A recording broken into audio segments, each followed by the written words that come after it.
নমস্কার বন্ধুরা, আমি রাজীব। তো আজকে আমি কথা বলবো আমাদের নাটকীয় বিএলওদেরকে নিয়ে।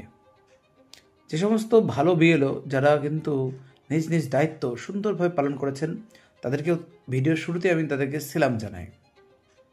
কিন্তু যে সমস্ত বিএলও যারা নাটক করলো সারা মাসটা জুড়ে, কারো কারো কাজ এখনও অনেক বাকি, সেই সমস্ত নাটকে বিএলও তারা কি ডিএ নেবেন না? তারা কি বেতনটা ঠিক মতো নেবেন না? এই এসআইয়ের জন্য বা বিভিন্ন ভোটার তালিকা সংশোধনের জন্য আপনারা যে ন্যূনতম টাকাটা পান, ন্যূনতম টাকা, খুব কম টাকা, সেটাকে আপনারা নেবেন না? এই বিএলও কাজের জন্য আপনাদেরকে স্কুলে একটু হলেও ছাড় দেওয়া হচ্ছে, কিন্তু যে অফিসে কাজ করা হচ্ছে সেই অফিসে কিন্তু আপনাদেরকে ছাড় দেওয়া হচ্ছে। এটা কিন্তু অনেক বিএলওরা নিজের মুখেই কিন্তু বলছে যে সামান্য হলে আমরা ছাড় পাচ্ছি। তাহলে এই সামান্য কাজের চাপে বলছেন আপনাদের জীবন চলে যাচ্ছে।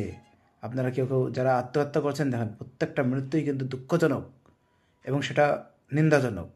কিন্তু এই কাজের চাপের জন্য তিনি মরবেন, এটা কিন্তু মানাই যায় না, ঠিক আছে?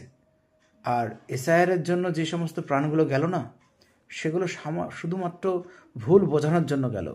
যারা মানুষকে ভুল বুঝিয়েছে তাদেরকে কিন্তু এর জন্য দায়বদ্ধ হতে হবে।